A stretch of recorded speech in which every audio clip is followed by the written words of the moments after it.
The broadcast is now starting. All attendees are in listen-only mode.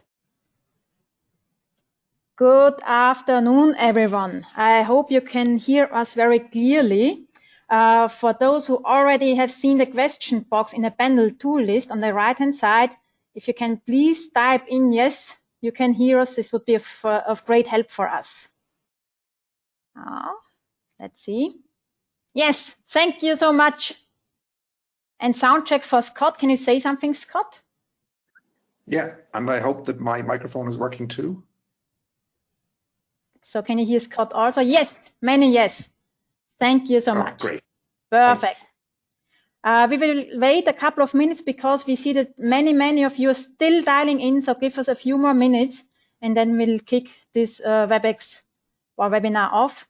And just for you to know, many of you ask, you will get the recording, you will get the materials. So no worries at all. You will get them after this session.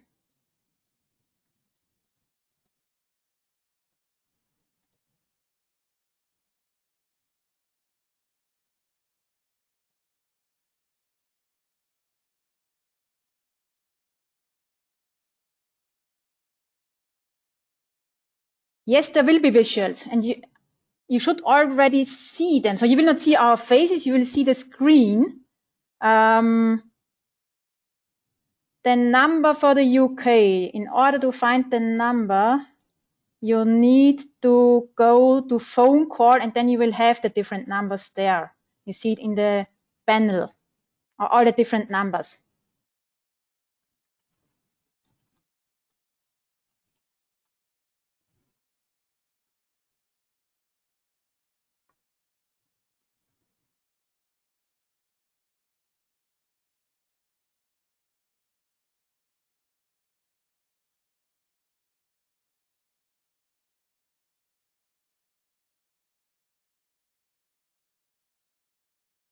It's normal that you can see the other questions that people are writing. Only Scott and I, as the presenters, can see the questions. But we'll answer them then for everyone at the end of this session.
All our participants are on mute as the question is coming.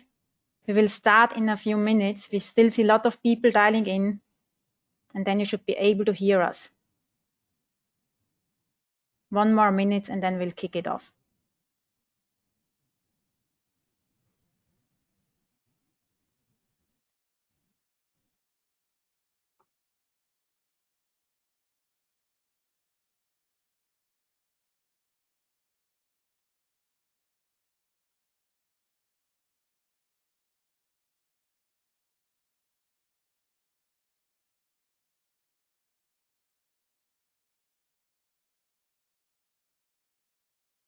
So it's 5+1. We are starting. Just as I get many different questions already right now concerning recordings. Yes, you will get the recordings. And the second thing is that some of you are not getting in, and these are mainly because we are already full and all the short-term registrations cannot be accepted anymore. I'm sorry for this, but we'll share the recordings with you afterwards. So I hope that all the others can really hear us clearly. Okay, then with that said, let's start. Welcome everyone to our webinar, Understanding the Novel Coronavirus. And what's the purpose of today? Our goals are that we share our expertise with the novel coronavirus, that we give you guidance on how to keep your employees and your customers safe. And we also want to give you some practical insights to really help combat the coronavirus in all the different segments. My name is Victoria Wagner. You can see me on the left-hand side. I'm leading the training and technical service team of Institutional Europe. I'm now more than 10 years within the industry. And I'm a food chemist. And I have my wonderful, charming colleague, Scott Killeen, with me. Scott, hand it over to you. Yeah, hi. My name is Scott Killeen. I'm a chemist. I've been working in the area of cleaning products and disinfectants for about 18 years now. And I'm responsible for all the technical work and research and development done for our quick service restaurants and food retail services divisions in Europe. Great. So let me start. What do we know about the coronavirus? What we know so far is that we have a pandemic. It's caused by SARS-CoV-2, which was till then an unknown virus. It has been identified end of 2019, and that's why the disease is called COVID-19. The WHO, the World Health Organization, declared a public health emergency. And in general, we always recommend to stay up to date, to really get the information from the World Health Organization, the German RKI, or the local health authority. These are really some of the sources that we like to recommend to you. And in addition, we have an overview of sources at the end of this presentation. What I forgot to mention, you will see that the slides are packed very full. That's done on purpose because we want to give you all the different information. You will get the slides afterwards anyhow, so you can read through it clearly.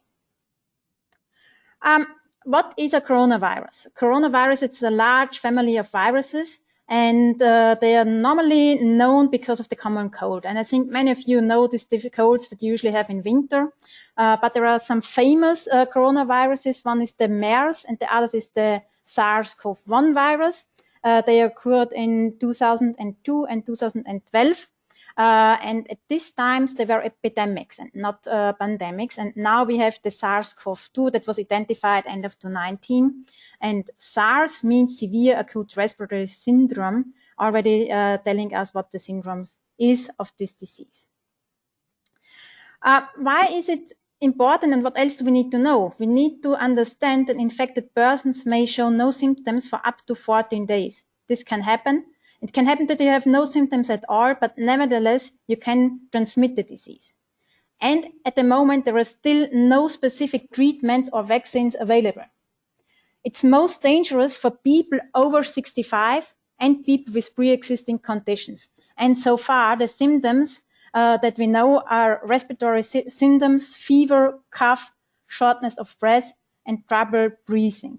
In addition, the latest study have shown that it can happen that patients have also a loss of taste or smell in addition to the normal symptoms. How does coronavirus spread? And it's really linked to most of the coronavirus, but especially to COVID-19.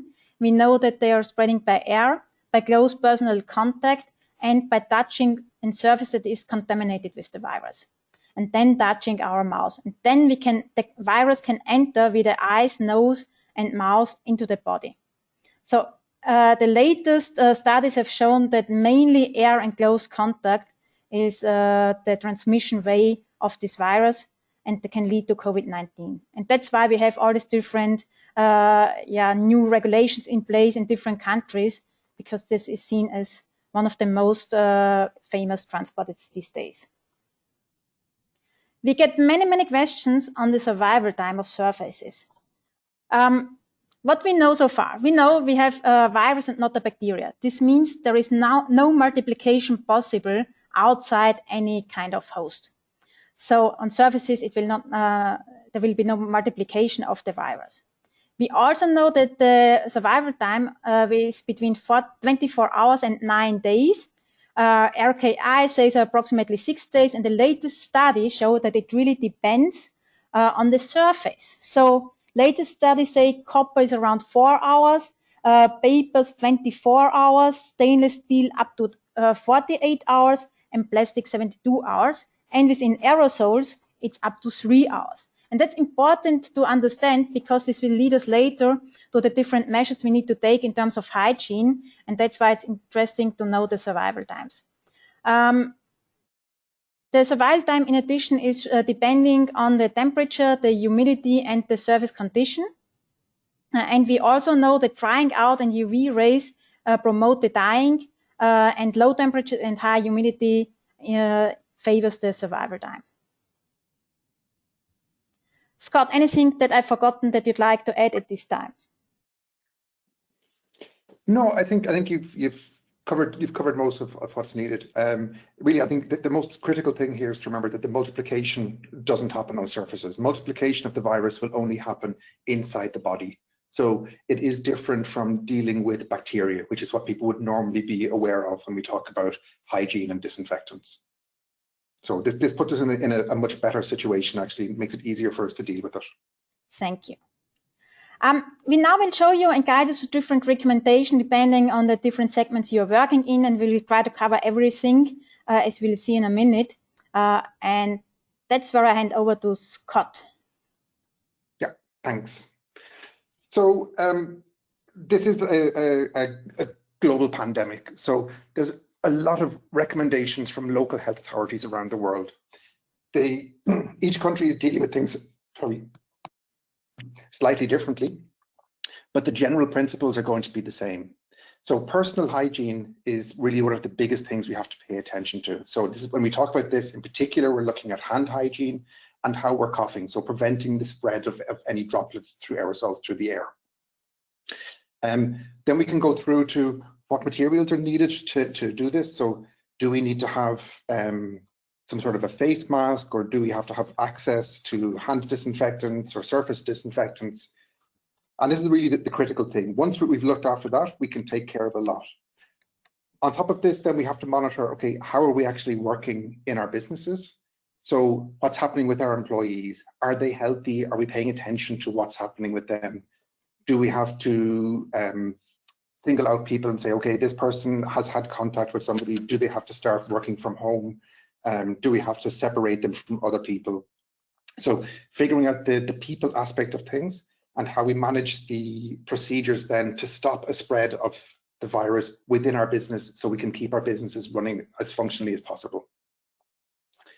And of course, from a business management point of view, how do we take care of people's skin? If we're telling people to be washing and disinfecting their hands the whole time, this is also going to put stress on skin. So we need to give the full range of support to our workers, from keeping them clean and hygienic through to having good health at the end of the day.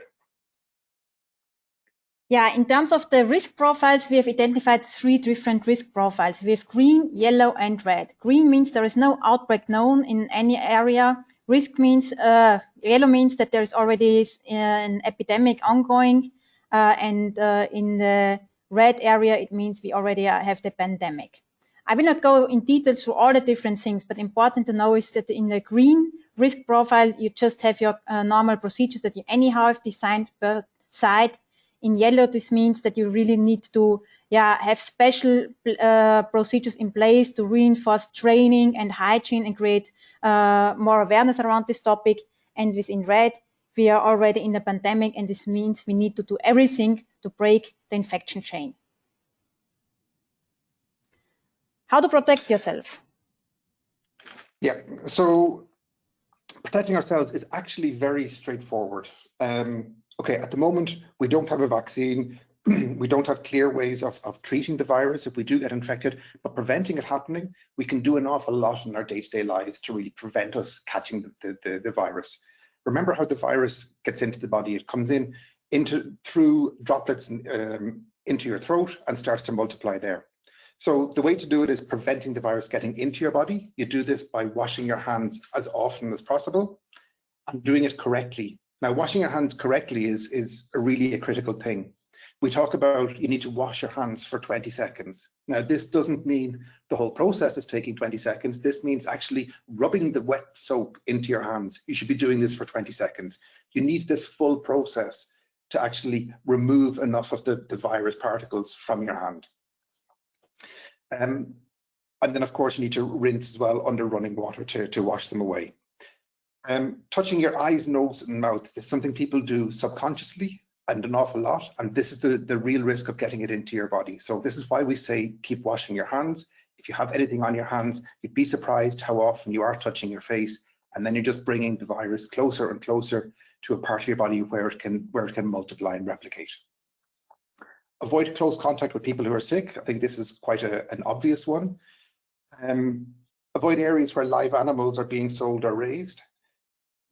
We know that this virus actually has its origins in animal-based or animal derivatives of coronaviruses, which have jumped across the species. We should try and avoid this happening wherever possible. And wearing a mask and seeking medical advice immediately if we think we're showing some of the symptoms, particularly if we have a fever. And this is just generally to start protecting other people as well, not just ourselves. So when we talk about protecting others, everything we do to prevent ourselves getting sick will also help others. It'll help stop the spread of the virus. But there's other things we can do beyond just washing our hands and keeping things hygienically clean. So wearing a mask, it's been discussed in many countries. If we need to have legal requirements to be wearing masks during different activities we're doing, wearing masks will reduce the risk of us passing the virus onto someone else by reducing the droplets that we're expelling when we cough. Staying home when we're sick and avoiding contact with others. If there's a risk that we have the virus, the easiest way to stop it spreading is don't have contact with other people. By doing this, you're breaking the chain. Seeing a doctor immediately. There's a lot of illnesses out there which could be mistaken for the coronavirus. So a common cold will give you some of the symptoms that are the same. So it's important to find out if we feel we have something which could be COVID-19, get in touch with a doctor, find out for sure, and then you know exactly what precautions you need to be taking. And cleaning and disinfecting objects and surfaces is also important because if we cough, if we've touched our mouths and brought the virus onto our hands, and we're touching surfaces in our house or outside of the house, we're leaving traces of the virus there. And that can, of course, lead to someone else picking it up after us. So there are different steps you need to take into account for your business. Most important, and we already mentioned it, is really the health and hygiene practices and ensure that every employee complies to them. Then it's important to clean and disinfect hard surfaces and especially the high touch areas. And we'll come to this also later because there are many high touch areas you need to keep in mind. Here only a few of them to really clean and disinfect them properly. And also cleaning has really a good effect on decreasing the amount of viruses on the surface. And of course, wearing the proper PPE. And that's also another section that will come later. But Scott, there are some good news around the coronavirus. Absolutely. We're very lucky in this situation. There are different types of viruses out there. There's so-called enveloped and non-enveloped viruses. And the coronavirus is an enveloped virus. And this means it's particularly easy for us to kill with chemical disinfectants. So it's no more difficult really compared to a normal bacteria. We shouldn't, when we talk about killing this virus, we shouldn't be thinking about procedures we've had to use in the past if we've had a norovirus outbreak or a C. diff outbreak. These sort of organisms like norovirus, C. diff, they're extremely difficult to kill, and you're going to need extremely strong chemistry to actually do it. What we're seeing with the coronavirus is normal cleaning procedures and normal disinfection procedures are going to be enough. We don't have to go to extremely dangerous chemistries to actually start getting rid of it. And this is really, a big help to all of us, that when you break it down to the basics, standard procedures are going to be your lifesaver in this situation. Thank you. So in terms of the action plan, this of course depends according to your business segment. In general, always follow the local public health recommendations. Then also inform all your employees about the proper infection control procedures, reinforce the personal hand hygiene, and don't forget about the hand and cuff etiquette. Also provide enough hygiene materials and, as said, clean and disinfect surfaces and high touch objects.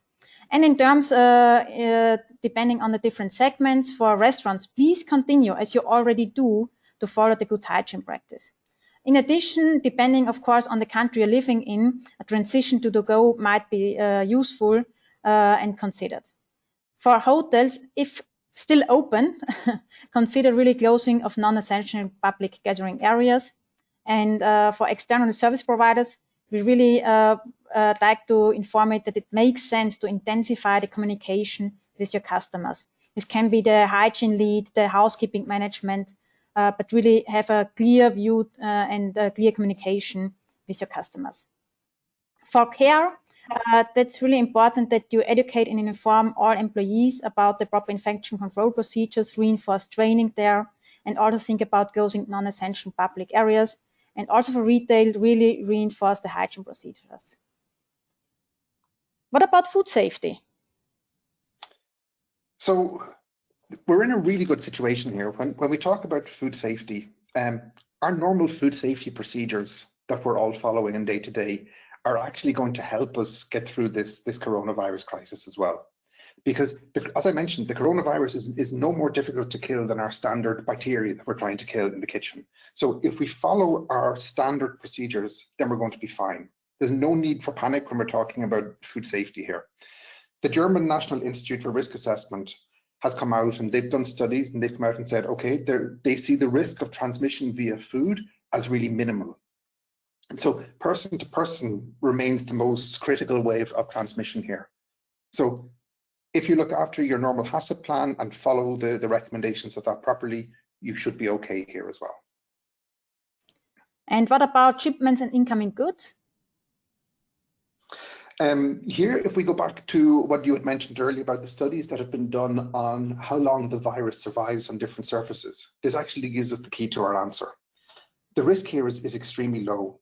The virus will die if it's on a surface over time. So if it's a dry surface, so like cardboard you mentioned, it's got a very short lifetime on cardboard. So if something is sent to us from abroad, from a region where they have a risk of an outbreak, by the time that the product actually gets to us, typically it's going to take a couple of days in transit.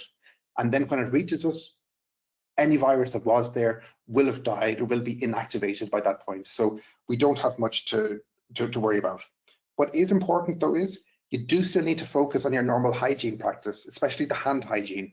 You don't know where that box has been. There could be anything else on it, any other sort of germs or bacteria, any dirt that's on it. So if you're going to be handling boxes that are coming in with deliveries or shipments, make sure you wash your hands afterwards before you touch your face. This is just a general recommendation, regardless of the situation with the virus or not. And now, what we've done during the last couple of days and weeks, we have collected the questions that are coming and tried to really answer them step by step. So we'll guide you through all these answers, and you will see also there, it's quite full, but don't worry, we'll share the presentation later on with you. We'll go only through the most important points to make you aware about what's really important right now. So, Scott, can you really shortly summarize the hygiene measures? Yes. So if you think somebody is infected or you have a confirmation that somebody's infected, you're going to have to first of all think about access restrictions. So how do you prevent the disease being passed on then to other people? So, you know, restrict, people should only be working if they need to be working, keeping people out of situations where there would be a large contact with other people. Of course, if someone is infected, you need to get them out of your business straight away and home into isolation.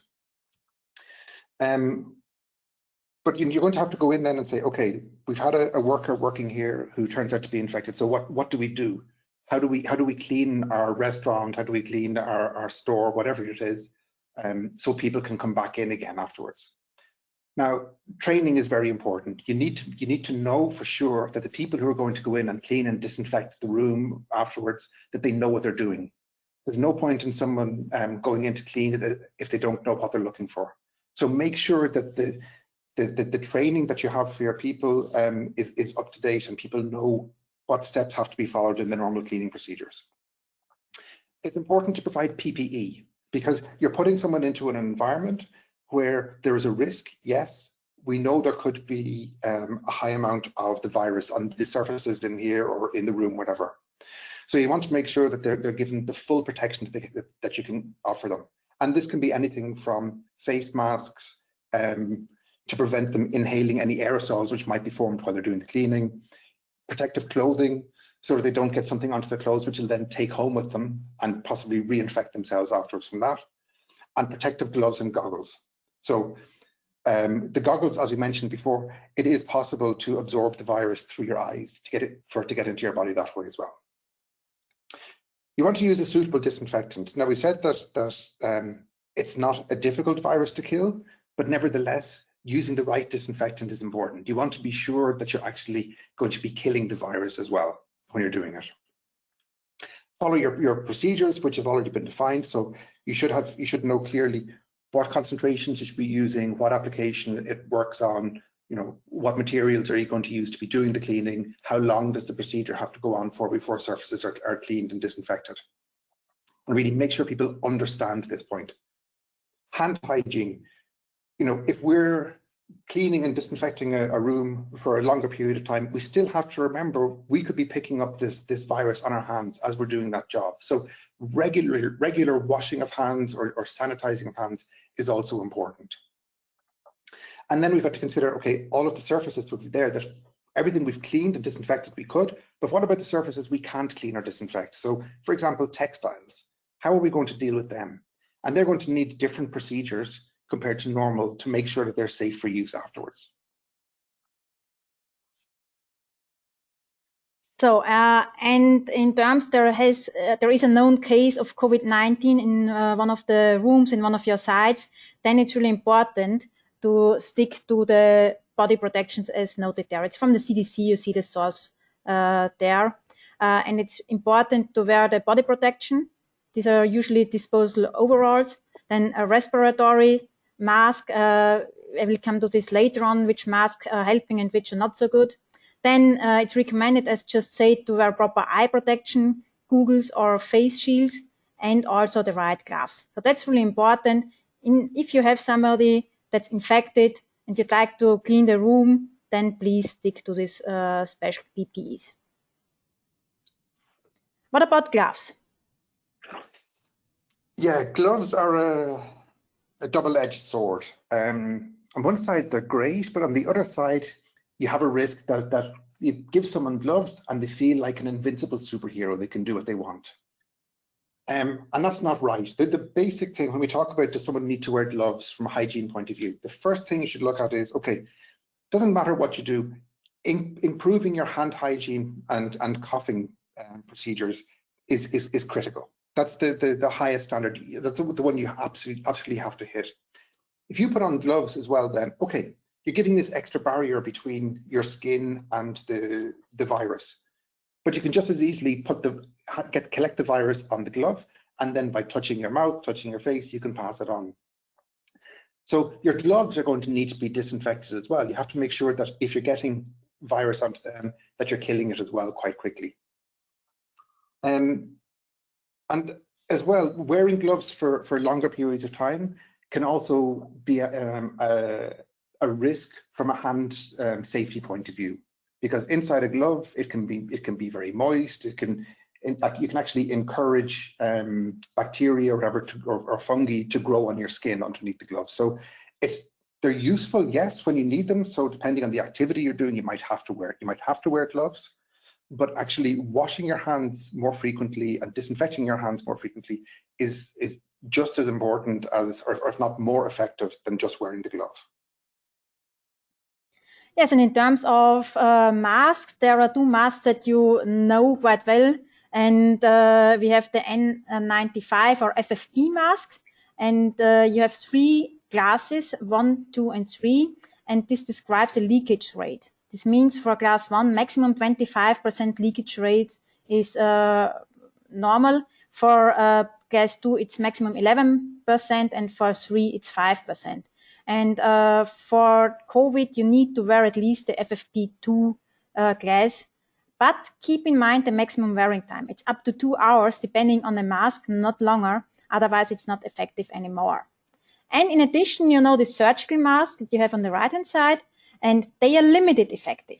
I know that some of the countries already have a law in place that you need to wear them in, for example, when going to a supermarket, and they can be effective mainly for protecting others. They can help yourself not to get ill because they avoid touching your mouth and nose when really put on correctly.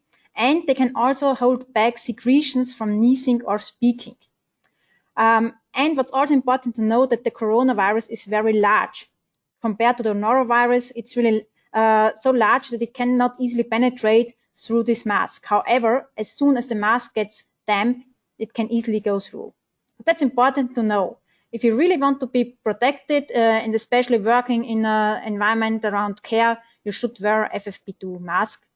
And as we know that this mask currently, that we do not have enough, you need really to handle them carefully. And one thing is to wear them properly. So this means wash your hands thoroughly. Really have in mind that they should not be damaged, and ask and have a look that they are really have a proper placement. So no hairs underneath, no glasses, whatever. Otherwise, they are not effective. Normally, this kind of masks are only for single use. However, we do not have enough masks all over the globe, and that's why in this emergency case, they can be reused, but only under certain circumstances. This means they need to be clearly assigned to a person. They should not be disinfected with a chemical, and you should not touch the inner. In addition, there are also some reusable respiratory masks available on the market where the basic body can be disinfected and where you can change this filtering phase piece. Some links are underneath to get further information about this reusable mask. If you'd like to reuse the mask, then you need really to prevent that somebody else is getting contaminated. So you should really always also have a proper hand hygiene in place. Then you need to store them dry in the air, just temporarily, in a restricted area, and also really clean this restricted area and disinfect it properly so that really nobody can get infected. So, and always, as said before, have a look at the hand hygiene. That's very important. But this is only in place if you really need to reuse the mask. If not, if you have enough, please use another one. So disinfectant products, we get many questions on this, especially on the effect and what we need to know about disinfectants. Scott, what can you tell us around these products? Yeah, so as we mentioned before, the virus is chemically an easy one for us to kill. And this makes our life a lot easier when we talk about what products can we be using and working with it or working against it. So we do need to look at products that have at least a limited virucidal effect. This means, is it a product that's good on enveloped viruses? We don't need to have a product that specifically will work on norovirus, poliovirus, so the traditional difficult ones. We just need this basic limited virucidal effect. The standard EN testing that's done for these products is fully sufficient. We don't need anything extra on that. We also don't need to go for RKI listed products. We don't need, this isn't an outbreak where we have to break out the real hardcore heavy duty disinfectants, which are kept for the really dangerous stuff that's difficult to kill. So we don't need to use specific products. If we have our normal disinfectants, which are also claiming that they have efficacy against a limited virucidal range, so the envelope viruses, that's fine. We don't need to go for the expanded range of things. And how long can we use a solution or also an opened product? Yes, now this is really critical. There's no point in using a disinfectant if it's used wrongly or if it's expired and doesn't work anymore, because then you're just wasting your time and you're putting people at risk unnecessarily. So do pay attention to this. So for example, alcoholic disinfectants will typically last about 6 months after opening. I think in these days, I'd be surprised if anyone has a bottle of alcoholic hand sanitizer lying around for more than 6 months. So, but pay attention to that. Don't use old products that have expired. Other types of products, they'll have an expiry date written on the package. If it's beyond that date, it's probably not safe to use. What's critical is if we're looking at use solutions that we might be generating. So you might make a solution of disinfectant which you want to use over the course of a few hours.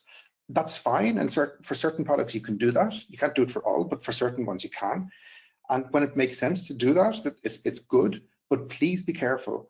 If your use solution is valid for example, 8 hours, if it's based on quaternary ammonium compounds, for example, only use it for that time. Don't go extending it unnecessarily.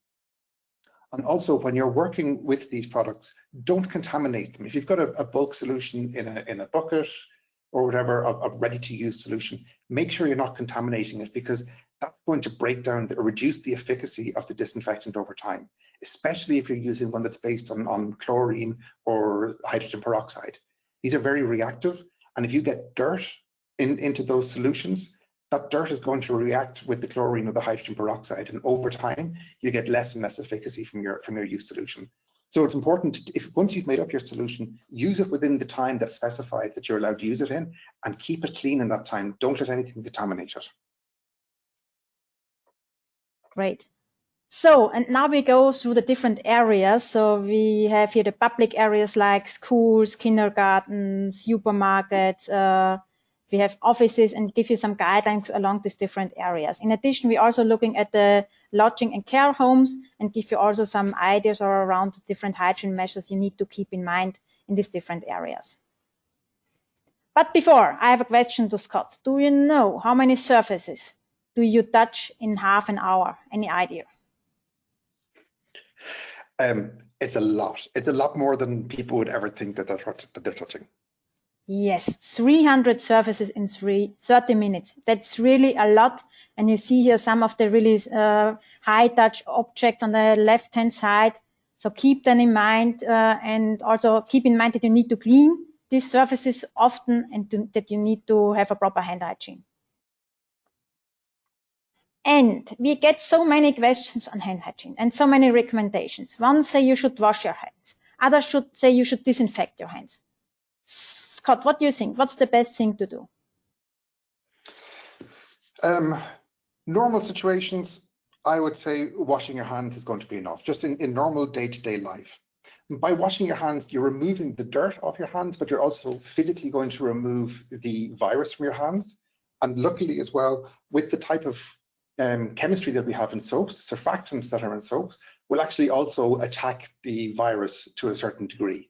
So with normal soap, you're going to be killing some of the virus in your hand, but you're physically removing it from your hand very effectively as well. When we get into different applications, then we're going to have different needs. For example, if you're working in a food area, it's often advisable to wash your hands first to remove any dirt, and then after that you might want to disinfect as a second step.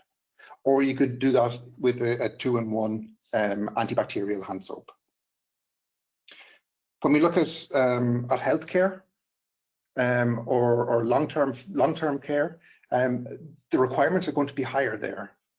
So the disinfection step is actually going to be critical in that situation, because you're working with immunosuppressed people or people who are weak, and they're even the tiniest residues of the virus are going to be causing you problems. So the disinfection aspect will be a lot higher. Yeah, and that's a very important point to say. So usually, depending on the country that you're working in, it might be even by law that you need to disinfect your hands in a kitchen area when handling food. And usually, as I said, wash before and then disinfect, but only disinfect dry hands, very important. And in many countries in care, there's the other way around, that you need to disinfect first and then wash your hands. So it usually depends on the country you're working in, but keep these steps in mind, and in doubt, then ask really the health authority in your country if you do not know how it is in your country. And these are the 8 steps when really disinfecting the hand. I think you all know this. You're experts. You know how to disinfect the hand. But we cannot say it often enough how important it is to stick to these processes. 30 seconds, that's the time that you should disinfect your hands. But keep in mind, during these 30 seconds, your hand needs to stay wet. And that's often made mistakes. 30 seconds, that's how long you need to keep your hands wet during the disinfectant. And there are many nice songs and videos on the internet available if you'd like to train your staff that are really effective. And now you can see in the column above the different areas. We'll go step by step through these different areas. And we have the standard procedures, the specific touch points. We will not go in details through the standard procedures because you anyhow have defined them per site. That's what you do anyhow, all the time. As said, you will get this. If you'd like to adapt your procedures, you can look through these procedures that we suggest in detail afterwards, but we assume you know how to do this. We will more focus on the then remediation procedures, and we will also mention some specific touch points. And for the case of the guest room and residence room guidelines, you see some of the specific touch points that have a higher risk in the green column. And I want really to highlight the remote control. Scott, do you have any suggestions how to clean the remote control? Yeah, the remote control is a common one that people are a little bit uncomfortable touching, and rightly so, because it's something that everyone who comes into the room will be in contact with. Technically, it's a difficult thing to clean. You can't spray it with a product because you've got a risk of the product seeping in past the buttons and getting to the electronics and destroying it. So what you need to do is you need to use a wipe or have product sprayed onto a towel. And then with that, you're going to be rubbing the touch pads and the plastic surfaces of the remote control. It's difficult to do, but we have the benefit of the mechanical effect here. So because of the towel rubbing over the buttons, we're actually going to be physically removing some of the dirt and possible virus residues there on that. And then with the disinfectant in the cloth, you're going to be killing what's there on the surface too. So it's really a combination of the gentle mechanical action with safe use of the chemical. And also keep in mind the 72 hours that I mentioned before, the survival time of the virus, because just in case you want to be completely safe, just leave it for 72 hours to be safe from coronavirus. But keep in mind there might be other bacteria and microorganisms on the remote control. So then in terms of remediation, we have some special procedures. When you had an infected person in one of the rooms, then the recommendation is, if possible, to really close the room for 24 hours or better longer before you start your cleaning and disinfecting process. It's also good that you have some air circulation in the room before you start cleaning, and really close it so that nobody can get into the room. And that's only working, of course, when the patient or the ill person has already left the room. And then it's really time to disinfect all hard surfaces. And you can also be a little bit less wearing all the PPE. If the person is still in the room, then you need to wear the PPE that I've shown before to really protect yourself. And really important is to know anyhow, if you have a ill person or not in the room, you should increase the frequency of the room cleaning. It's also important to isolate symptomatic employees and guests as soon as possible. And we have received many questions, and probably Scott can help us in answering these different questions. So one question was, can COVID-19 be transmitted with a bedding, with a linen? It's very unlikely, to be honest. If you follow your normal hygiene procedures, you wouldn't give dirty bed linen to another guest to use. So if you've taken out your bed linen and you've washed it with your normal process, the surfactants in the washing detergent, along with the increased temperatures, they're going to remove and inactivate a lot of the virus. And also then by drying it properly afterwards, you're putting it in an environment where the virus is not comfortable and will not survive for a long time. So by the time you get your bed linen back, it should be fine and safe to work with. And what about the sanitary facilities in the room? This should just be following your standard procedures. Any high frequency contact surfaces, these should just be cleaned and disinfected just as you normally would under normal circumstances. And the last question was, are there any surfaces I should probably not touch, or I need to be careful with about the contamination? I would say there's nothing there's nothing you should ignore, but anything where you can imagine that people are going to be touching it. There you have a risk that if someone had coughed previously on the surface shortly before the new guests have come, that there's a risk then that someone can take it, can pick up the virus on their fingers. So any sort of switches or handles that people can be looking at, it's really important to pay attention to them. So in terms of the public areas, and this might be anything really, from hotel public areas, from the supermarket, the shopping trolleys, anything. Also there you have your standard procedures in place. Anyhow, I really want to highlight here, as already said, the switches, tables and chairs, but also the shopping trolleys. And what I also see, the coffee and beverage stations, also keep them in mind as specific touch points and have a special cleaning procedure for them in place. And in terms of the remediation procedures, I mean, we said already a lot of things around this to increase the cleaning and disinfection frequency is pretty clear so far. Also to provide hand sanitizers makes sense.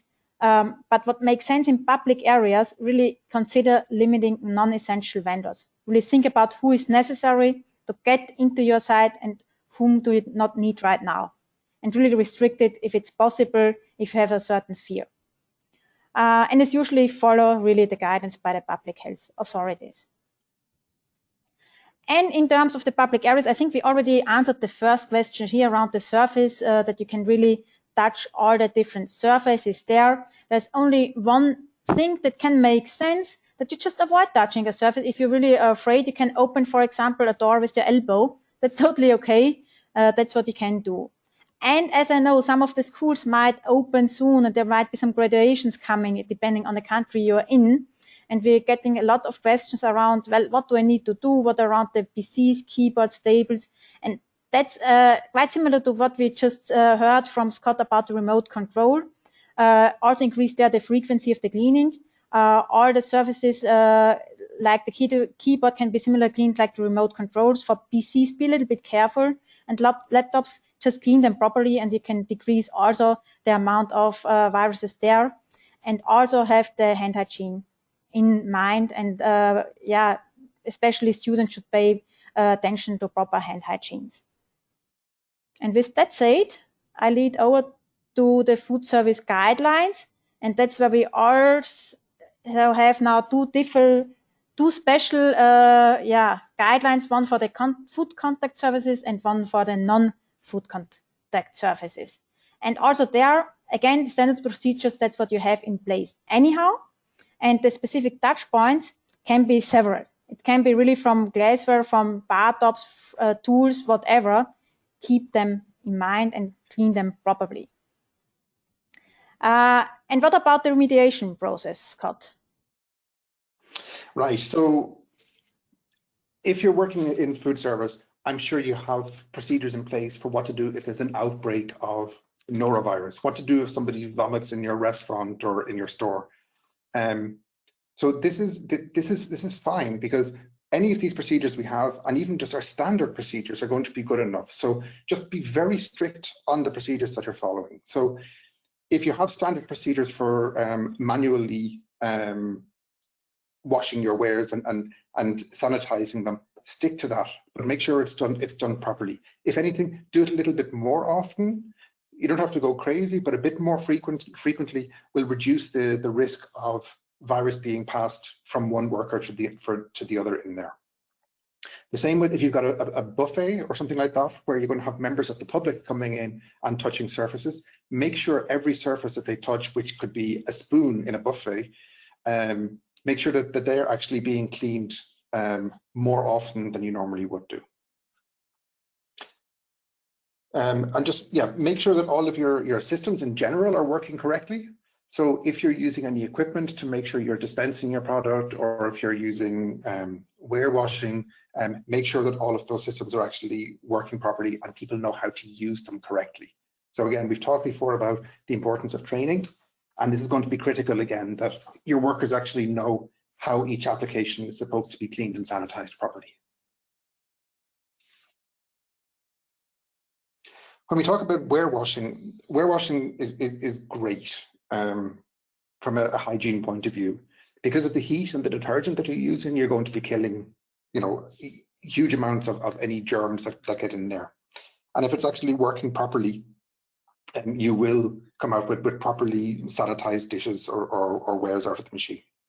What's important though is your whole procedure around the warewashing. So in the machine, if that's tuned properly and working properly, everything's fine. But what about everything that goes around it? So how are you bringing your dirty wares to the machine and your clean wares away? Are you making sure there's no cross-contamination there, that the person who's carrying your dirty wares to the machine is not picking up with the same hands the clean wares that are coming out the other side?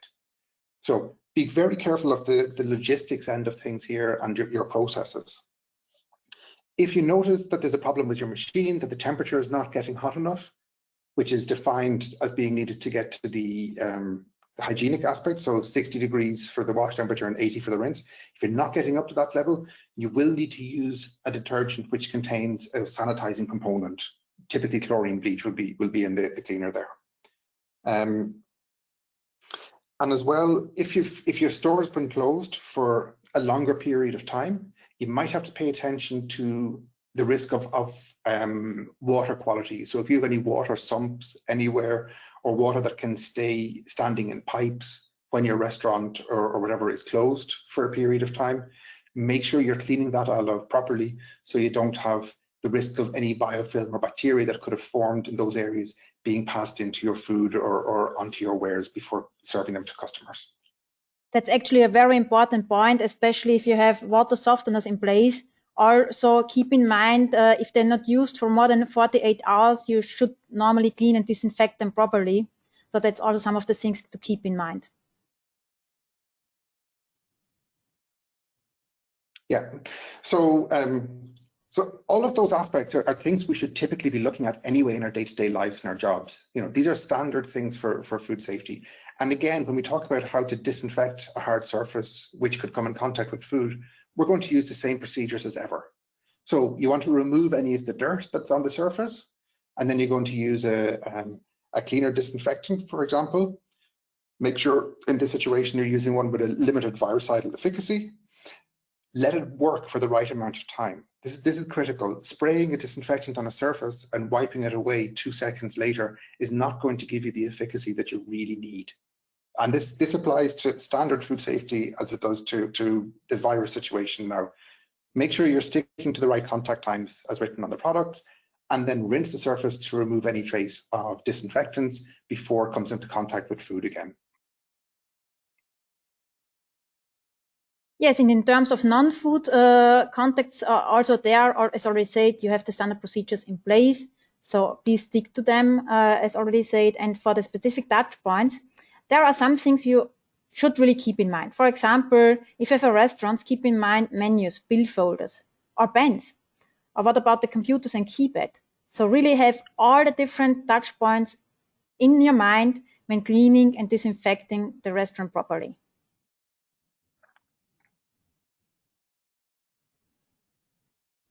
Yeah, and again, you know, when we talk about non-food contact surfaces, as we said, for the food contact surfaces, it's the same procedure as ever. Just stick to it properly. For the non-food contact, it's going to be the same. Increase the procedure or increase the frequency of when we're talking about surfaces that'll be touched frequently by everyone. Follow your standard personal hygiene, people washing their hands, and make sure people understand how to do it properly. So the training factor has to be up to date.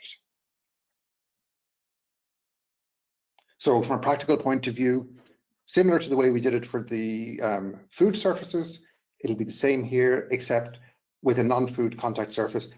In many cases, you don't need to rinse the surface after use. So after you've let the surface react with the disinfectant for long enough, you can just dry it and let it air dry, and your job is done. And also for the kitchen area, we've received many different questions. And one was, for example, if I work in a kitchen and I get in contact with the wastewater or with the food leftovers, is it critical in regards to COVID-19? No. This isn't the normal way of transfer of the virus, so this would be considered a low risk. But consider your standard food safety hygiene practices, and if you do get in contact with them, make sure you've washed your hands and sanitized your hands afterwards again properly. Perfect. And I think we also already answered the second question, saying, is a change necessary in the way how we clean? There's no change necessary. You just need to apply to the good hygiene practices and really think about the frequency, clean more often. Another question for you, Scott. What about the floor? Do I need now to disinfect the floor? Usually not. In a kitchen area, floors are not the way that that viruses are going to be transferred from one person to another, because we don't have this droplet transmission from a floor going in to be inhalable. So keeping your floor clean like normal will be good enough. And what about sneezing at work? Same as how you're sneezing outside of work. Sneeze and cough into your elbows and keep your hands washed regularly so you're not actually gathering any germs on them. Great. And now in terms of restaurants, and we are completely aware that this is only partially applicable, as some of the restaurants have switched to go. But nevertheless, they will open again, and there are some really interesting questions. The first one was, can I get COVID-19 via the table? No, so the table itself would be no more risky than your typical door handles and things. So it's a surface that if it's cleaned regularly and disinfected regularly, everything should be fine, but it's not something to be afraid of. And what about the napkins? Again, napkins, we've talked about materials, so cloth as not being the main transmitter of viruses. The same would be for cloth napkins. Just make sure that they're being washed properly afterwards, which you should do anyway. But in general, if you're going to have napkins, don't just leave them out lying around the tables, so that if people go by, they could cough on them, because the next person who takes it then could use it to wipe their mouth. So only hand out the napkins to people as needed. And I think we already discussed around the warewashing process and the dishes, but what about really the glasses I cannot put in a dish machine that I need to clean manually? True, but as we said as well, the surfactants that are used in a lot of these products, like in hand soaps, are actually going to attack the virus as well. So by the process of actually washing the glass, you've got mechanical action there by rubbing it. You've got the surfactant there, which is going to help remove any traces of virus from the glass and actually react with them to start weakening the virus and destroying it. And then afterwards, of course, you're going to dry your glasses. And by drying the glass again, you're going to be polishing off any residues that could still be there. And also so standard procedures. Also there to mention, keep in mind the cloth you use to dry the glass. And this needs to be washed carefully. And that's usually a higher risk than the glass itself. So really think about all the cleaning materials you're using to really wash them properly. And we come to textile hygiene later on anyhow. But just that mentioned in addition. And no, switching to the canteen. That's often when you go into the canteen, you have the stations where you can get your cutleries and napkins. What about the risk for COVID-19 getting with the stations?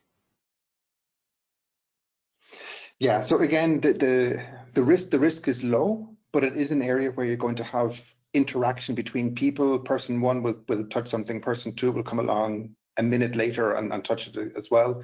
So if you don't need these, if you can eliminate using them, that's good. Otherwise, find ways to keep it as hygienic as possible. Yeah, for example, recommendations is not to fill them too full so they can easily really get them. And we also recommend to put the hand disinfectant in front of the canteen to really that your guests are staying safe. And a question is also often coming around, is it safe to eat in a canteen? Yes. Eating in a canteen is fine. Make sure you're keeping your distance to other people. And the spit protection barriers that are used in general in canteen settings, they should still be used to prevent any transfer of somebody coughing and the virus being transferred over to someone else. Yes, and just to keep in mind, canteens and restaurants, they have mainly closed because you cannot keep the distance to the people. It's not because of the food that's being spoiled by COVID, it's really because of the distance to people. And I think that's very important to notice why that's so important during these times. So now going to the restrooms. As said, we already mentioned the standard procedures that you have usually in place, but also there, keep in mind the specific touch points. And they might be different for the different restrooms. For example, the baby changing station, or also have in mind the toilet paper dispensers. They all might be specific touch points that you need to clean and disinfect properly. And also there, always keep in mind the personal equipment. Also provide a hand sanitizer in the kitchen during these times, but most important is the hand soap. Clean your hand really properly with hand soap and for the 30 minutes. That's really so essential during these times.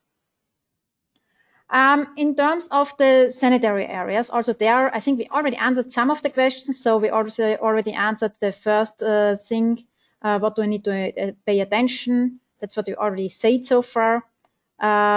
But really, perhaps you can say again, when do I need to disinfect the sanitary area? Yeah, so disinfection is going to be important if you're in a health or long-term care situation. There, it's really going to be critical.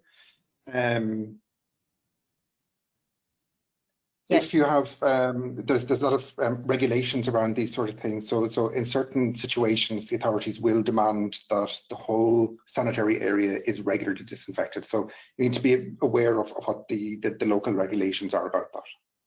Exactly. And for all the sanitary areas linked to a resident or guest room, that's the recommendation for a hotel, for example. As soon as the guests are changing, you need to disinfect also the guest rooms, the restrooms, sorry. In terms of the laundry guidelines, also there are standard procedures as known anyhow, and the specific touch points, they are also important to know.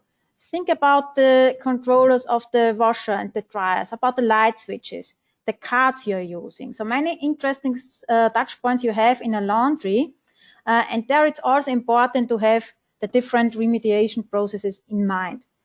We really strongly recommend to avoid contact with skin and clothes with the contaminated laundry. Use proper gloves and coats for the laundry collection. If there is no COVID-19 case known, you do not really need to use the complete overall that I showed before, the special PPEs, but you should really think about covering your hands with gloves and also wearing a coat. In addition, think about the storage of the textiles. Store and transport them properly in suitable containers. They should be lockable and tear-resistant. For example, these blue plastic bags, but they should be thick enough. And also keep in mind to close the containers. And you usually should also write on it what's in there, that you can really clean them properly and in time. So timely preparation is very important. And it's quite similar to also the warewashing procedures. Have the right program in mind, the right time, and the right product concentration. That's always linked to the product itself. And do not overfill the machine. And we usually recommend, especially for our businesses, to use an industrial machine because there you have the chance to put all these different processes in place. Also keep in mind that you disinfect and clean the transport trolleys properly, and also think about the rim of the machine and the door, that you really also do not recontaminate the laundry when it's cleaned. In general, because many people ask around the temperatures, COVID-19 is killed at 60 degrees Celsius. That's important to know. And that's why we usually recommend to have the 60 degrees in place. However, it always depends, of course, what you're washing. If you do not reach the 60 degrees, You can use some sanitizer components, for example. That's also recommended. And also keep in mind, depending the area you are working in, that you might need other temperatures depending on the risk you are having. For example, for care homes, you might need other procedures in place. All in all, we recommend, but this should be normal process anyhow, a clean and a dirty side. Also use different gloves when handling clean and dirty laundry, and do not store damp laundry overnight. And of course, even if you wear gloves, have a look at the proper hand hygiene. That's really important.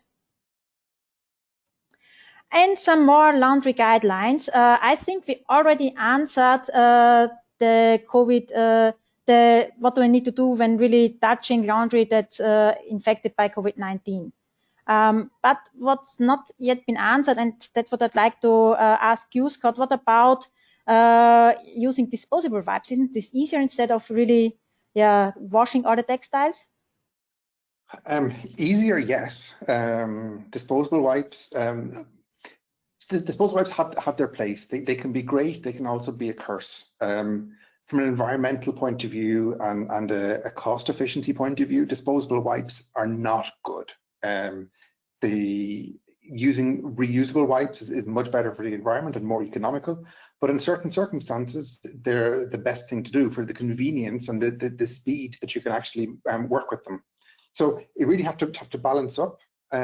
I've got a disinfection wipe. Will that work? I've got a disposable wipe. Will that work for the application? You need to consider the whole process and not just the simple thing of, well, I don't have to worry about my washing machine. Think about the other factors involved as well. And now, what about the employees' guidelines? I think we've mentioned a lot of it, but perhaps you can summarize the most important things again. Yeah, so the hygiene etiquette and coughing, so hand washing, it's really number one on the list. The employees have to understand that and have to follow it. That's really critical for the sake of all of your employees. Paying attention to people's health. If someone is showing any symptoms or someone fears they might have symptoms, don't let them in to work, make them stay at home, because they're going to be, by doing that, you're protecting your other workers and your customers as well. Figure out a continuity plan. So figure out how are you going to work if it actually does happen that someone calls in sick. Who's key to keeping the business running? Is it possible that you can have people working from home or working in shifts maybe, where they're going to come less into contact with each other to reduce the risk of anything happening, of the disease being passed between your workers? Just as an example for that, for us in the lab at the moment, my team are working in shifts. They never actually work face to face in the lab at the moment. They work at different times to prevent anything happening. Make sure people have what they need to work in the procedures. So have they got enough hygiene materials? Have they got enough tissues, soap, hand sanitizer, surface sanitizers? Is everything available for them to be able to do their job safely? And very important is education of the employees. Make sure they know the standard procedures so well that they're not going to be making mistakes, because as you said, your standard procedures will get you through this situation when it comes to cleaning and disinfection. So they really need to know what they're doing, and also understand all of these extra procedures linked to frequent hand washing, why it's important for them to do that and follow those procedures. That is for the good of everybody. It's not just to make their lives more difficult. Yes, and as we get this question so often, again, what do I need to do if I have a proven COVID-19 case in an institution? And then it's really important, first thing to do, follow the instruction of the responsible health authority. That's the very first thing, because it depends always on your side, on your institution, what you need to do, and there might be special measures in place, so that's the first thing to do. But in addition, we have here again a summary. I think we mentioned everything so far, but here is a summary of the different things you should do to break the chain. We will share this with you afterwards. We'll not go through it in detail right now, but as said, that's what we will share anyhow later with you. Keep in mind to do everything to break the infection chain. That's important to know. And some key sources we would like to share with you. I already mentioned some of them. So important for you is really the World Health Organization. Then we have the ECDC situation report. That's really a useful source. The John Hopkins dashboard, the Worldometer, where you get really data about the current situation across the world. Then we have the RKI, that's the German Institute, that's also available in English language.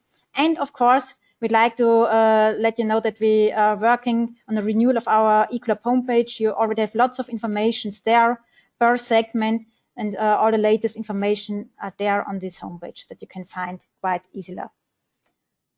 With that said, we think together we can make a difference. We will survive this crisis. We will work together closely. And as already mentioned, we are really good in time. We are now, through our presentations, we will now go into the Q&A. For those who say, I already know everything I need, thanks for your attention. Feel free to stay as long as you like or to go off now. And for the others, we'll now go directly into the Q&A session. So many questions have come in, and let me quickly check how to answer them. 1 second. Need to make the field bigger. So one of the areas is really what's the most successful way to disinfect a spa area? This always depends how your spa area is really, what you have there, which things you which tools you have there, and therefore it depends. So usually I say clean and disinfect more often.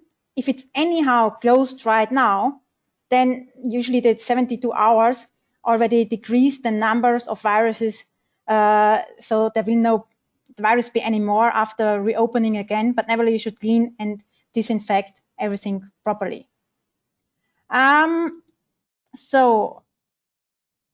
I already said you will get the presentations because these are also one of the questions.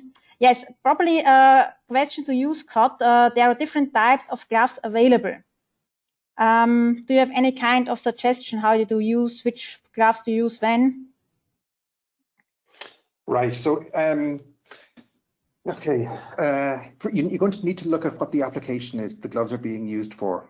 If it's an application which is only being used for a short amount of time, the standard light disposable latex gloves, or particular latex allergies, latex-free versions, they can be okay for small applications. If you're going to be working for a longer period of time, I wouldn't use the light gloves. Then it would be better to have something which is a bit more robust. There's you could go up depending on how the contact to chemicals are going to. So sorry, I'm going too fast. If you're just doing your normal job and you want to add in gloves as a feature, so then you can look at the simple disposable gloves to be used for short periods of time where you might be in contact with customers. If it's something where you're going to be in contact with chemicals, so if you're asking someone to clean and disinfect your restaurant or your store, your room, whatever it is, where they're going to be in contact for longer periods, you might want to give them more sturdy gloves, which are going to be easier to use for longer times.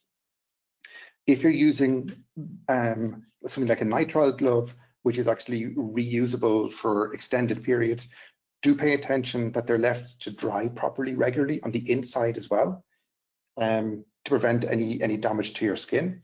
But in general, if you've got the gloves, pay attention to keeping them clean. And if they get dirty, you're going to have to sanitize them or disinfect them again in between, or dispose of them and take new ones. But don't use gloves just to sacrifice on not washing your hands. You still need to keep washing your hands regularly. Yes, thank you for this. Next question, very good one. Can face shield visors be an alternative to the mask? Yes, they can. You need to have just a barrier. And that's what we see in many supermarkets right now in many countries, that they have this kind of shields everywhere, this plexiglass or whatever, that really have a barrier to the people. As long as you can really have minimized the barrier and the contact between different people, then it makes sense. So yeah, you can use these barriers for sure. Then There is one question around the cleaning solution for remote controlling guest room. I think that's what we already answered in detail. It also makes sense because I know this remote control is really a topic. So if you have a care home anyhow, I would recommend to use a special remote control that can be cleaned easily. If not, you can also put the plastic around it. Really put the plastic bag around it that can really clean easily. I've seen many creative solutions there. This might keep your other guests safe there. So let me see. So many questions. I need to go through it step by step. Another around face shield.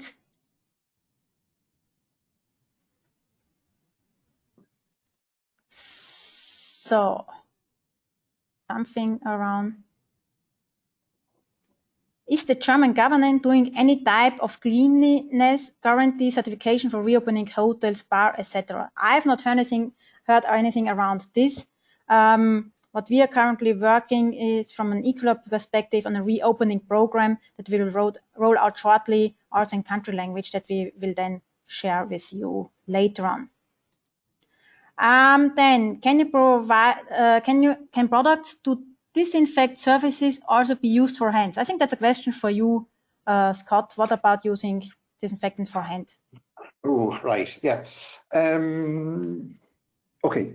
There's a couple of aspects here. First of all, the legal aspect. The requirements for disinfectants for skin are different compared to the requirements for disinfectants for surfaces. So when we develop a product and test it and register it then with the authorities, we have to say what the application is we're going to use it in. And if we were to use it on skin, there's certain tests we would have to carry out to show that it works on skin and doesn't cause the damage. So from a legal point of view, in case of an inspection, they could look at your product and say, well, you shouldn't use this on skin, it's not registered for that. From a practical point of view, I have to say that if you compare the formulation of a surface disinfectant with a skin disinfectant, at first glance, they might look similar.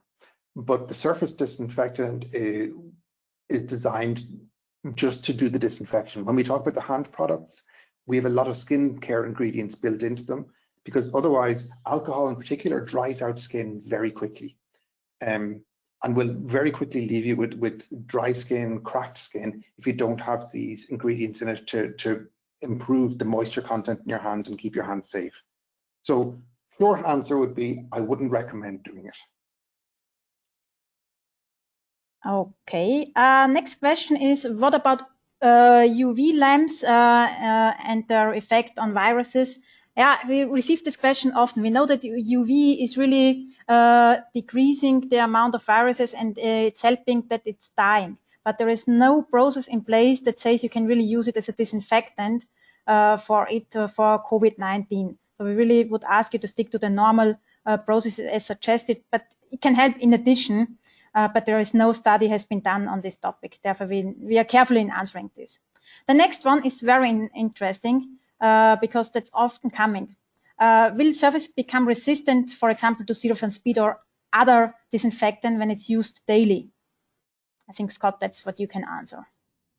Yeah, so we're all aware of the risks of antibiotic resistance. What we're looking at here with disinfectants, we're in a different league compared to antibiotics. We don't have to worry about resistance of organisms if disinfectants are used correctly. With antibiotics, they work on stopping one very small but key function of the bacteria to prevent it from growing. So if the bacteria suddenly learns how to avoid this one little process, which it can't do anymore, then it can live. So an example to make this a bit more understandable, an antibiotic might say, okay, I'm going to come and sew the mouth shut of this bacteria so it can't eat. The bacteria all go, oh, I can't eat, and they die.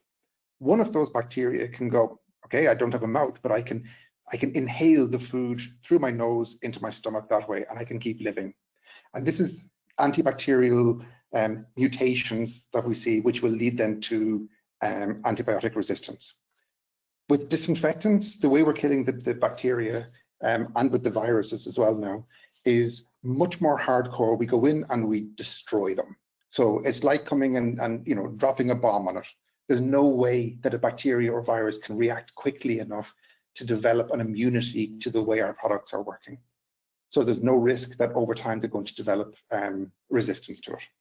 This is why for disinfectants, we don't have to worry about the resistance the way antibiotics do. So the next question is, as I said, the virus droplets can enter the body with a mucus on eyes and nose and also the mouth. And the question is, can it get through the ears? And at the moment, there are no studies available that you can get COVID-19 with the ears. So I can just say, link to the studies, no. Might change, but not at the moment. And I don't think so, because I've not heard of any other cases that's transmitted via the ears so far. The next one, also very good one. What about the feather down linen items? Are there any proven procedures for cleaning them when used in rooms for quarantine? Yeah, that's a very interesting point. What we suggest, everything that you can wash, that you should really disinfect, and all the other linen items that cannot be washed properly. It always depends. I mean, if the room is, if nobody's in there and you have the chance to leave it for up to 72 days without somebody inside, then you're pretty safe. But also if you put the linen around something or over something, the risk of really getting the disease through the pillow is so low. So I think, yeah, we can never say there is no risk, but it's very, very low. Anything to add from your side, Scott, on this point? No, I was thinking exactly the same that you just said. Give the material, if you can't wash them, give the materials good time to dry and air out in between use between different people. And that will definitely hugely reduce the risks involved. And the risks I would also see in general as low, even from the start. So having this period of 72 hours between uses, if possible, would be optimal.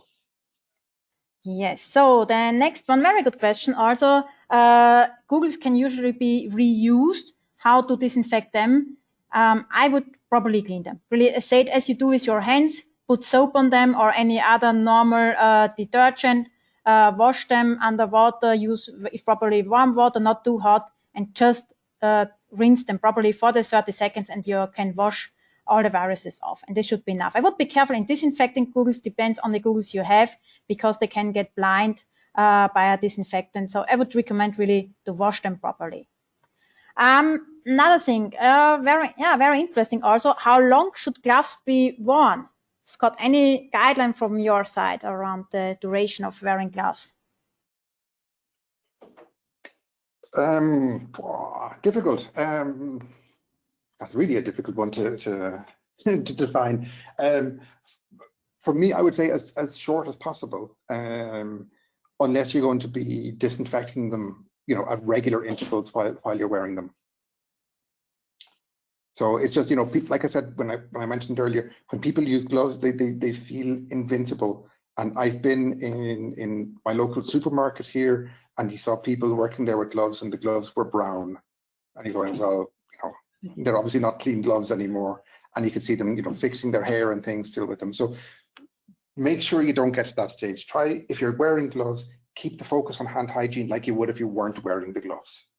So keep telling people to regularly disinfect or wash them.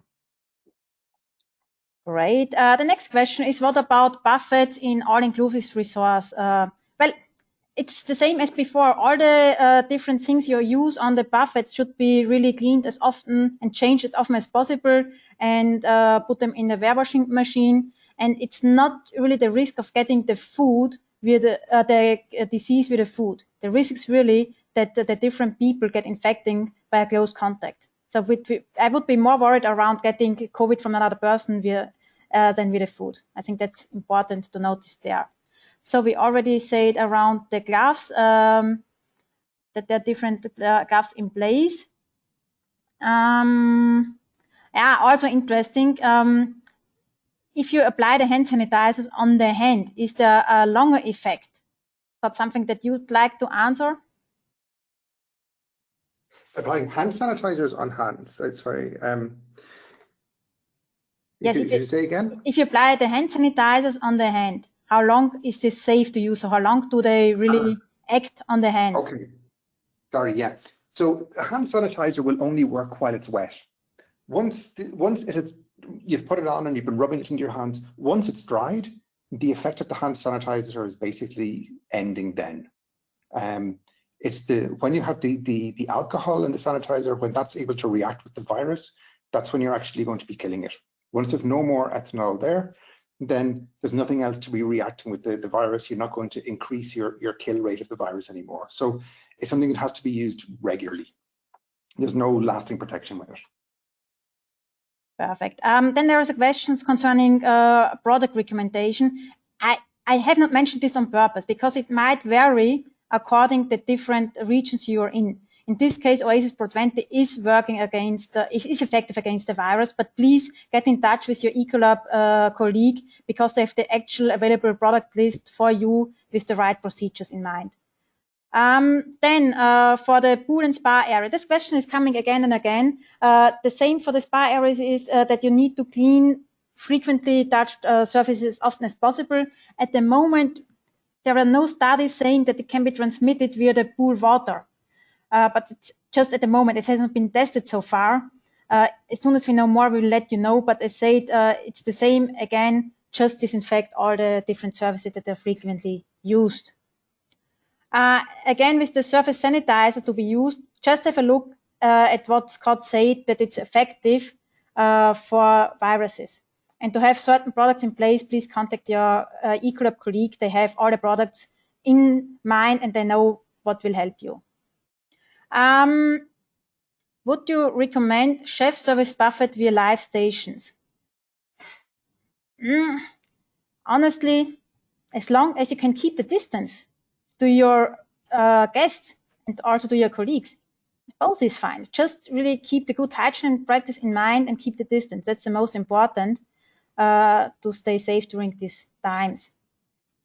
Next question is air conditioners. Yeah, at the moment, there is no study saying that this disease can be transmitted via air conditioners. That's just at the moment, the studies. So we do not have the latest data, latest studies for this. At the moment, we do not know it. It makes totally sense to clean and disinfect the air conditioners frequently with the procedure. But at the moment, we do not know that it's transmitted via the air conditioners. Anything to add from your side, Scott? Yeah, just on that. So we should remember that, you know, it's not like bacteria which can grow and multiply in the air conditioning system. With this, it's, you know, whatever particles of whatever virus particles we have there, that's all there is. So it's not that you can get this into an air conditioner and it's going to multiply and then start spreading out. Once you start blowing it out through an air conditioner, you're actually diluting the virus in the air then. So the risk won't be or shouldn't be increasing, at least from a theoretical point of view. Yes. Then there is a question, rather linen napkins or paper ones. At the end, it's the same as with the textiles. As long as you really clean them properly, you can also use the linen napkins. It's just a matter of economic versus sustainable reasons. So it's up to you what's more convenient for your needs. Then, is it important to have test kits to check the final disinfection concentration? Anything from your side on this, Scott? Yes, ideally you should know if your product is being dispensed correcly. This would only apply if you're using concentrates, which you're going to be diluting on site. When the dispensing system is installed or being serviced, the Ecolab territory manager who's there should be checking and making sure that it's working properly. So you shouldn't get big fluctuations in your concentration. For a lot of products, we do have test strips available to be able to check. So you have a good indication of whether it's the right concentration or not. Mm-hmm. Thank you. How safe are staff members when dealing with guests? Yeah, this usually depends how much distance you have to the guests. So if you really have the 2 meters distance, then you are quite safe. As said, there's no 100% during these times. And if that's not possible, you can consider really having kind of physical barriers like these plexiglasses, or really wearing some masks. That's up to you how you'd like to stay during these times. And it depends how this time is going on in the future with the pandemic. We have the situations right now, this can change in a week, and it depends already on the country you're living in. And this also linked to the post-COVID. Yeah, we would be we do not know what's coming, what will post-COVID mean. But what I can tell you so far, we are currently working on a special reopening program, which will be split into 3 different parts. And we will also have one part saying post-COVID procedures. And as soon as we have this ready, we will also then reach out to you and give you some guidance around these post-COVID procedures. I think one of the most important things is, beside really the sort of cleaning of the rooms, is to recreate the confidence with your guests. I think that's very important, that they have the feeling you have everything in place. Then again, another question around tablecloths and napkins. Yeah, shall I really, do I need to put them, can I leave them for some hours? We would recommend really to put them as short before the guests are coming on the table as possible, at least during this pandemic. Nevertheless, of course, the likelihood to get an infection with the napkins and the tablecloth is very low. This needs to be said in addition. But if you want to be 100% as safe as possible, just put them on the table shortly before the guests are coming. We have now, and I just mentioned it, 2:30. For me, Scott, do you still have time? Because we have many questions coming in. I would like to stay, if it's okay for you, a couple of more minutes. Yeah, I can stay another 10 minutes or so, yeah. Okay, so then let's go on. Is a 500 ppm chlorine solution recommended? Scott, what do you say? So my understanding was that I think it was the European CDC have recommended 1,000 ppm of chlorine. These situations, the recommendations are changing on a daily basis, but my last understanding was it was 1,000 ppm that they recommended. If you've got an authority in your country here who say 500 ppm is okay, then 500 ppm would be safe to use as well. Mm-hmm. Then one question was around carpets and sofas. At the moment, we do not have any valid data on how long the survival time of the virus is on the different carpets and sofas. I know that there are some steaming procedures in place that might help. The best thing, however, is really to just leave the room closed for a couple of times.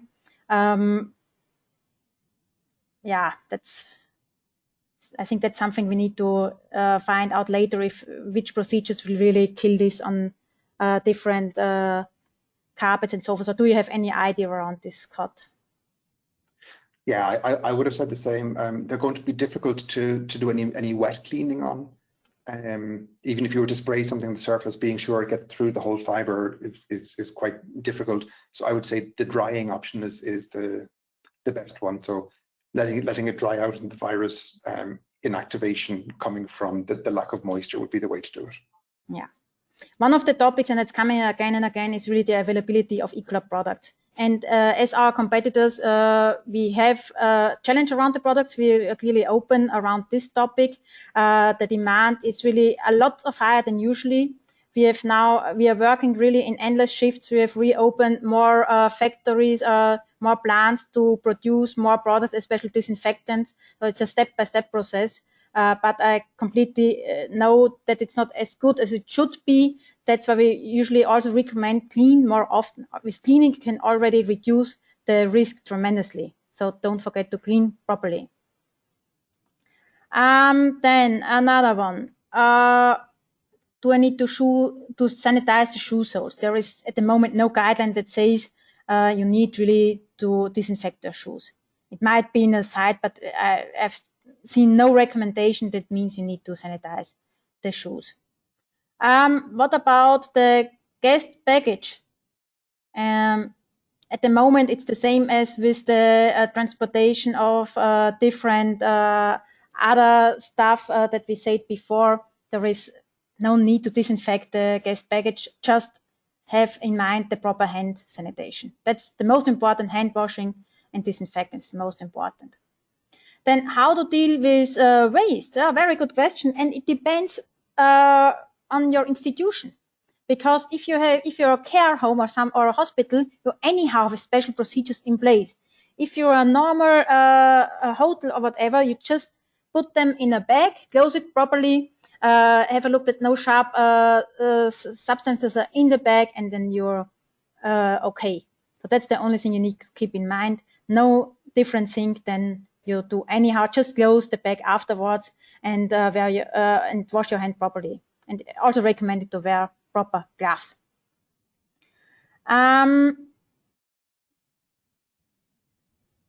Then, yes, I've heard systems with ozone to sanitize hotel rooms.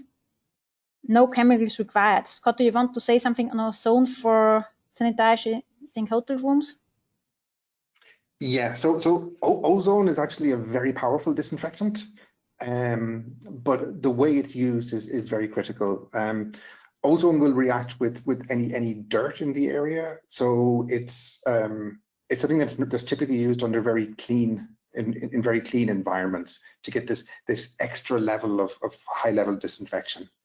If we talk about disinfecting something like a room, yes, there's different techniques where you can use fogging. Or nebulizing effects to spray a mist or a fog of whatever, in this case, it'd be an ozone gas that they're putting in. There's other ones you can do it with hydrogen peroxide, etc. And you can spread that into a room, and that should eliminate any virus or bacteria that are still on exposed surfaces. It's a system that can work. It's very difficult to do it properly and safely. And you have to remember that it's a one-off. So there's no residual effect. So it will give you a one-off cleaning, or one-off disinfection of your room. But afterwards, as soon as somebody goes back in there, you're back in the same situation you'd be in normally with the risk of contamination. So it's something that can be done for recovery situations. If you had a really bad outbreak, you might want to do this, but for routine work, it's not suitable. Great. The next one is disinfecting tunnels for human by spraying on them. I would not recommend really spraying on some humans. You need always to be careful with the different disinfectants. I've also heard about this kind of procedures. Normally, it will not help you from getting the infections because you have them inside yourself. In the mucosa, when you cough, anyhow, you can get it disinfected. So I would really rather recommend to have a proper hand hygiene. There are rumors around that the virus spread by shoe sole.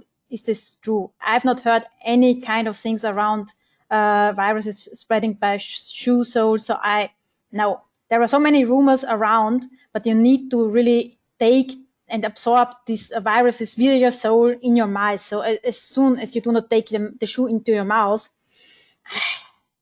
no, I would not disinfect my shoes.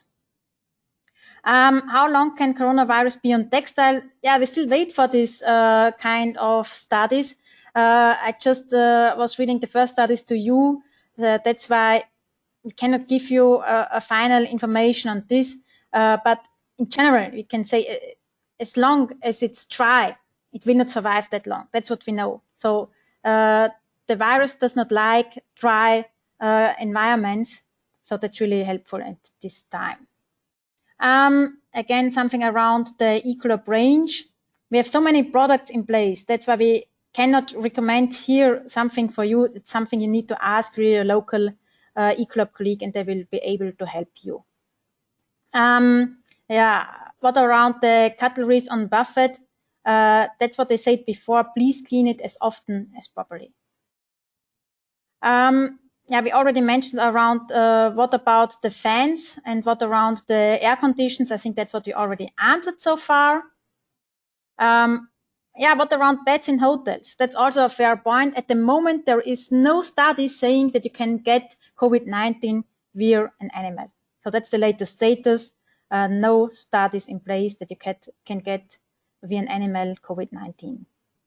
What about ice cubes? The same there. At the moment, there is no studies in place saying that you can get by really absorbing water, by eating or drinking water or ice cubes, that you can get COVID-19. Also the same there, clean and sanitize more often as you do anyhow.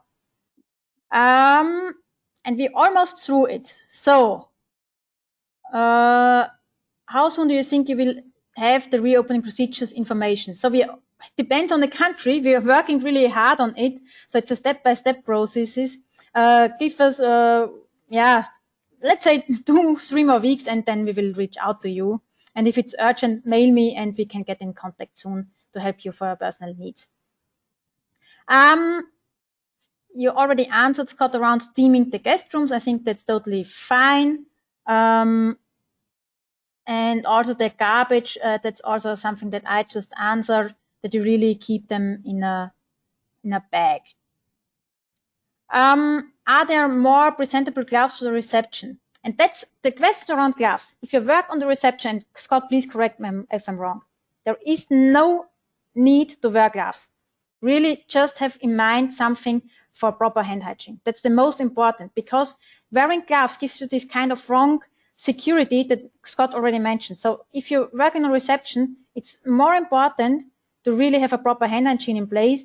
And I would probably think about having some kind of plexiglass in front to really decrease the risk instead of wearing gloves. Anything to add from your side, Scott, on this topic? No, exactly the 2 points I would have made.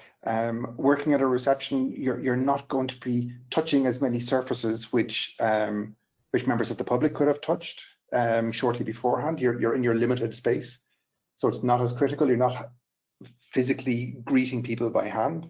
But yes, this Perspex protection is the one that I would think is the most helpful for people working on a reception desk. Great. And I think we are now through most of the questions. If you have forgotten one of the questions that's really burning, please feel free to write me an email, and we will come to you afterwards. I then, as we have now, a lot over the time, would like to thank you again for your attention. It was really very fun. I really would like to thank you that you are so actively participating. That's always good for us. And yeah, there's only one thing to say from my side: stay healthy. And the last word goes to Scott. Yeah, again, as Victoria said, thanks everyone for your attention, and stay safe. Bye-bye.